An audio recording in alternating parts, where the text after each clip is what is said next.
Sa gitna ng malawak na palayan, sa paanan ng bundok madyas, ang bawat patak ng pawis ni Mang Marlon ay nagsisilbing saksi sa hirap ng pagsasaka. Sa kabila ng kanyang edad, ang kanyang mga bisig ay tila gawa sa bakal, bunga ng ilang dekadang pakikipagbuno sa lupa. Kasama niya ang anak na si Henry, isang binatilyong puno ng pangarap, ngunit mas piniling samahan ng ama sa pagtatanggol sa kanilang minanang lupa. Isang hapon, habang nagliligpit na sila ng mga agamitan, isang sigaw ng paghingi ng saklolo ang bumasag sa katahimikan ng bukid. Mula sa madilim na bahagi ng gubat na humahangganan sa kanilang lupa, isang matandang lalaki ang lumabas. Gusot-gusot ang suot nitong barong, puno ng putik, at tila hinahabol ng kung anong panganib. Kasunod nito ang tatlong lalaking nakasuot ng itim. May mga hawak na tila mga pamalo, at ang isa ay may hawak na hiringgilya. Mga sindikato. "Nandiyan lang kayo!" sigaw ng isa sa mga lalaki, hinamang Marlon. "Ibigay niyong matandang yan kung ayaw ninyong madamay." Ngunit si Mang Marlon ay hindi ang tipo ng tao na tumatalikod sa nangangailangan. "Henry, ang pala, bilisan mo!" utos nito sa anak. Hindi nag-atubili ang mag-ama. Gamit ang kanilang mga simpleng agamitan sa pagsasaka, ang kalaykay ni Henry at ang pala ni Mang Marlon, hinarap nila ang mga armadong lalaki. Sa bawat pagtatangkang sumugod ng mga sindikato, tila may sariling buhay ang pala ni Mang Marlon. Hinahampas ang binti at braso ng mga kaaway. Si Henry naman ay maliksi. Ginamit ang kalaykay upang harangan ng mga pag-atake at itumba ang isa sa mga lalaki sa putikan.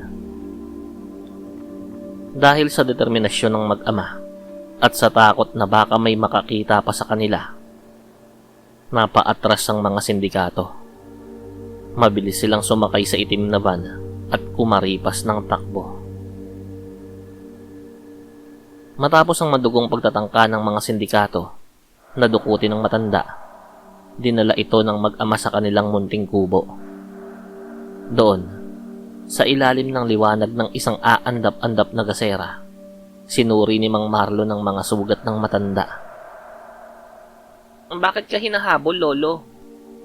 tanong ni Henry, habang naglalagay ng dinikdik na dahon sa sugat ng matanda upang patigilin ng pagdurugo noon. Umiling ang matanda. Ang kanyang mga mata ay malalim, tila may nakatagong 100 taon ng lihim. "Hindi ko matandaan ang lahat, iho. Ang alam ko lang, may hinahanap sila sa akin na hindi nila dapat makuha. May mga bagay sa mundong to na mas mabuting manatiling nakatago na lamang." Sa sumunod na 3 araw, naging bahagi ng pamilya ang matanda. Tinawag nila itong Lolo Andang. Isang gabi, habang nakaupo sila sa beranda ng kubo at nakatingin sa buwan na tila isang gintong karit, nagkaroon sila ng malalim na usapan.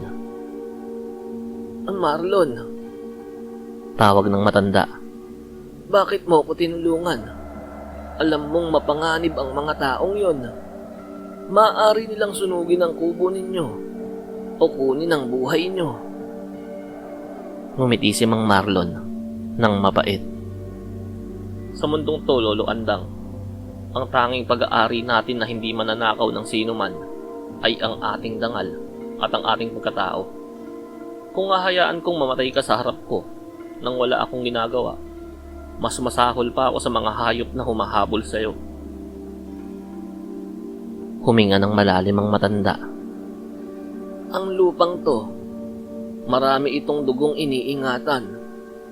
Nakikita ko ang mga kaluluwa ng iyong mga ninuno na nakatayo sa bawat sulok ng bakod nyo. Hindi kayo mag-iisa sa oras ng panganib." Kinabukasan, ang katahimikan ng madaling araw ay binasag ng pag-arangkada ng mga mamahaling SUV. Ang alikabok na nilikha ng mga gulong ay tila isang babala ng paparating na gulo. Lumabas si Mayor Hernandez.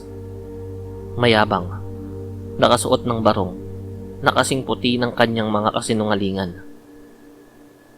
Sa likod niya ay ang 10 tauhan.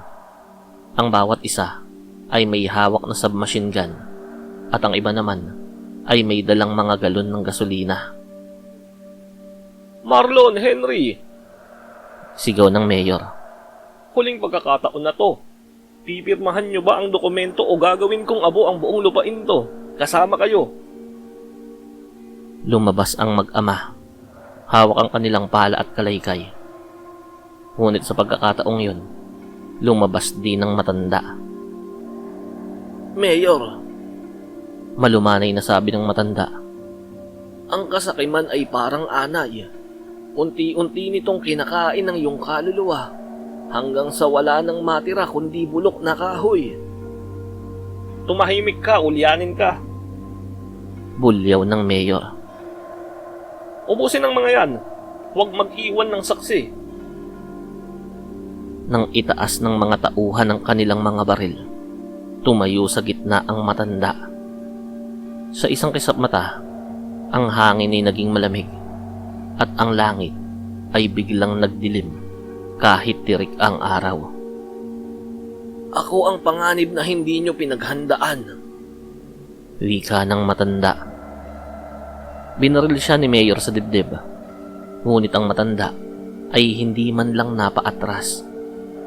Sa halip, ang kanyang mga balikat ay lumapad.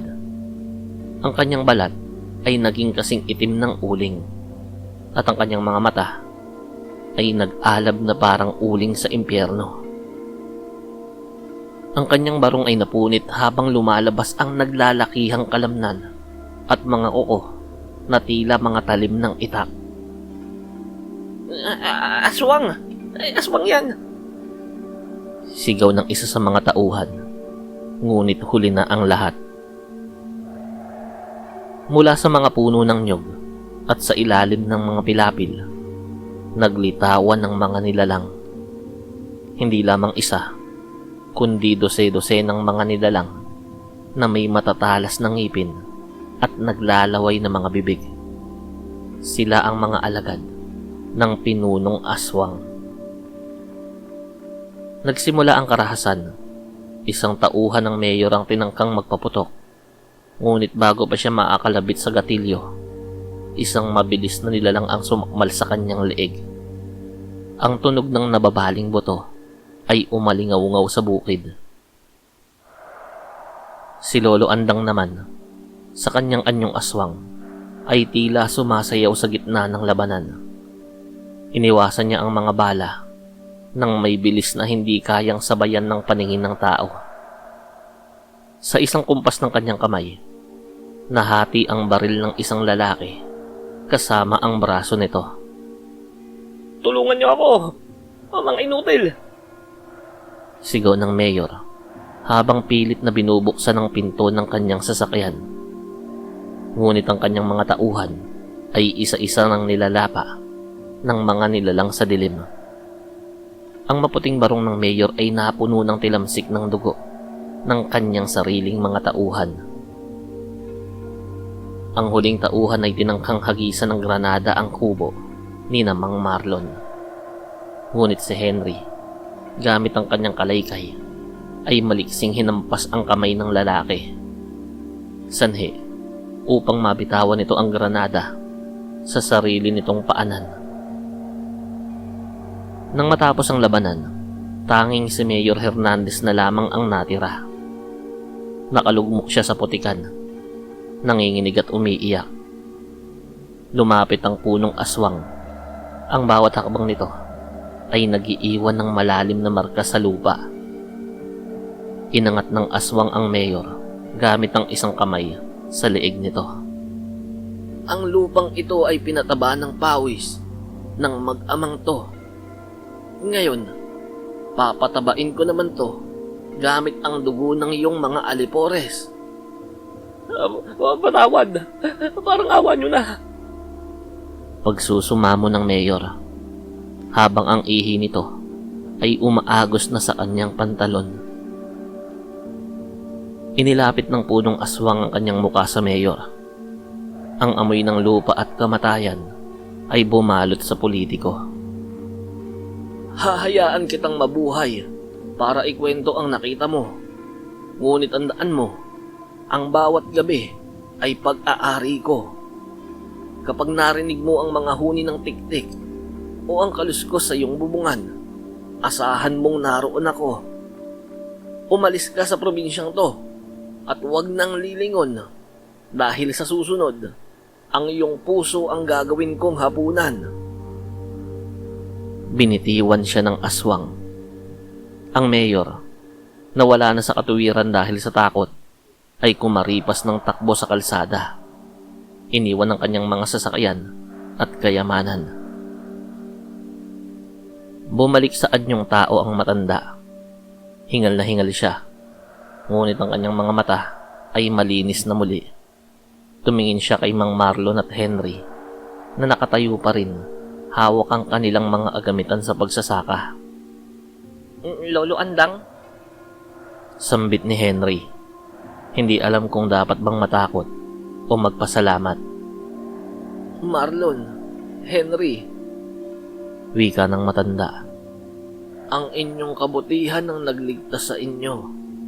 Hindi lahat ng nakatira sa dilim ay masama, at hindi lahat ng nasa liwanag ay mabuti. Ang lupang ito ay sagrado na ngayon.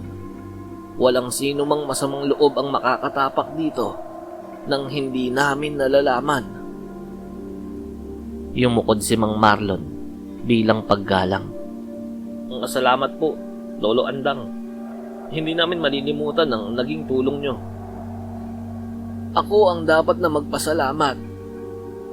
Tugon ng matanda habang unti-unting naglalakad patungo sa gubat. Dahil sa inyo, muli kong naalala na kahit ang isang aswang ay may puwang pa rin sa puso ng isang tunay na pamilya. Simula noon, naging pinakamasagana ang ani ni Mang Marlon, at tuwing kabilugan ng buwan, may naririnig silang malambing na alulong mula sa kabundukan. Isang paalala na ang kanilang maliit na lupa ay binabantayan ng pinakamakapangyarihang nilalang ng gabi.